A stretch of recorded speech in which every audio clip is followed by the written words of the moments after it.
আমি অভিভূত হয়ে গিয়েছি।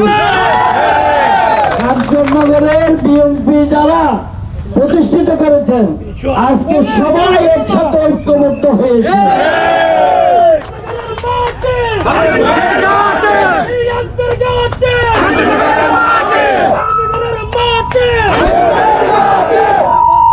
আমার নমিনেশন পাওয়ার জন্য কাঞ্চনপুরের মানুষের অবদান আমি কোনোদিন অস্বীকার করতে পারবো না।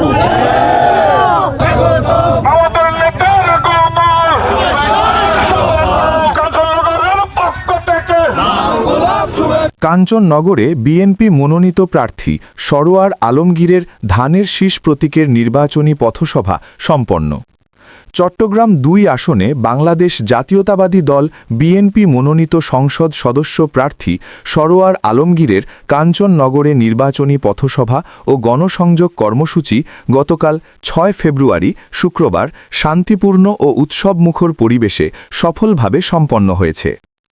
নির্ধারিত কর্মসূচি অনুযায়ী বিকেল থেকে শুরু হয়ে সন্ধ্যা পর্যন্ত কাঞ্চননগরের বিভিন্ন গুরুত্বপূর্ণ স্থানে পর্যায়ক্রমে এই পথসভা অনুষ্ঠিত হয়।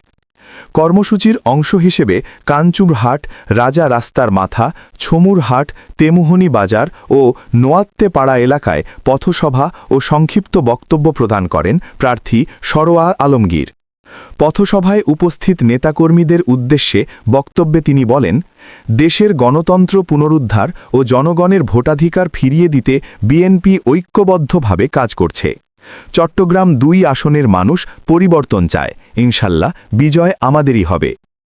এই কর্মসূচিতে কাঞ্চননগর বিএনপির অঙ্গ ও সহযোগী সংগঠনের বিপুল সংখ্যক নেতাকর্মী উপস্থিত ছিলেন। যুবদল, স্বেচ্ছাসেবক দল, ছাত্রদল সহ বিভিন্ন স্তরের নেতাকর্মীরা ব্যানার ফেস্টুন নিয়ে পথসভায় অংশগ্রহণ করেন। নেতাকর্মীদের স্বতঃস্ফূর্ত উপস্থিতিতে পুরো এলাকা মুখরিত হয়ে ওঠে। স্থানীয় বিএনপি নেতারা জানান, এই পথসভা কাঞ্চননগর এলাকায় বিএনপির সাংগঠনিক শক্তি ও জনসমর্থনের স্পষ্ট প্রমাণ। আগামী দিনে আরও বড় পরিসরে জনসংযোগ ও সমাবেশের কর্মসূচি গ্রহণ করা হবে বলে তারা আশাবাদ ব্যক্ত করেন। পথসভা শেষে শান্তিপূর্ণভাবে কর্মসূচি সমাপ্ত হয়। ৭১-এর আগে চলে যাবে না। শহীদ রাষ্ট্রপতি জিয়াউর রহমান স্বাধীনতার ঘোষণা দিয়ে রণাঙ্গনে যুদ্ধ করে ১৬ ডিসেম্বর বাংলাদেশ প্রতিষ্ঠিত করেছিল।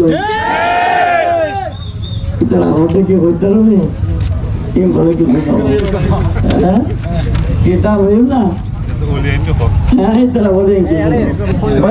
প্রথম দাবি আর খেলার রায় একান খেলার মাঠ আর অনেক নির্বাচিত হলে বিপুল ভোটে নির্বাচিত করতে মারা ইনশাল্লাহ কাঞ্চননগরবাসী অনেকান খেলার মাঠ উপহার দিবেন ইনশাল্লাহ। আর আর মেনলি কৃষি প্রধান দেশ, আর মূল্যবাহী মূল্য বিখ্যাত, আর একান হিমাগার দাবি আছে অনেক হইম করে দিবেন। আর আমার কাছে একান হিমাগার দাবি করেন, আর ওনারা কাঞ্চননগর 90% ভোটে জয়যুক্ত করছেন ইনশাল্লাহ। সামনে দিয়ে একটা কথা বলে বিদায় দিচ্ছি। সরোয়ার সম্বন্ধে নতুন করে আপনাদেরকে পরিচয় করে দেওয়ার কোনো অবকাশ নেই। আমি ওনার বক্তা হলাম কিভাবে, আমি প্রবাসে ছিলাম। ওনার ভূমিকা কঠিন করোনা মহামারীর সময় উনি যে সবার উপর করেছেন, ওনার আর অসংখ্য সামাজিক কর্মকাণ্ড, উনি সবার মানবতা, একজন মানবিক নেতা বলেছেন হাই স্কুলকে কলেজ করার জন্য। আমি চেয়ারম্যান সাহেবকে বলবো কিছু জমি দেন, আলাদাভাবে ডিগ্রি কলেজ করবেন। আমরা সবাই মিলে, আমি না বললেও জনগণকে নিয়ে আমরা আলোচনা করে দেব। কি স্লোগান? কর্মকাজ সবাই লাগে। ওই আমার ফেদে বুঝি ক্ষুদ্রতাকে এই দেশটা আমরা করতে পারবো? তাহলে আমার কৃষকের ন্যায্য দাম পেতে হবে, হবে কি হবে না?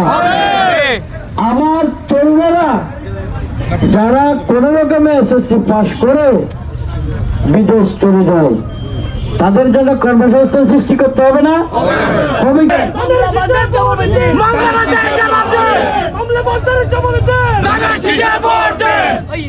তারা যে মিথ্যা কথা বলেছে অলরেডি 4টা মামলায় তারা হেরে গিয়েছে, একটা মামলায় কোনো আছে। এইটা থাকতে হবে কেন জানেন? এইটাই তাদের বিচার হবে ইনশাআল্লাহ। মিথ্যাচারের জবাব এইটা থেকে হবে। তারা চেয়েছিল হাইকোর্ট থেকে এমপি হয়ে ফরিদপুরে শাসন করবে।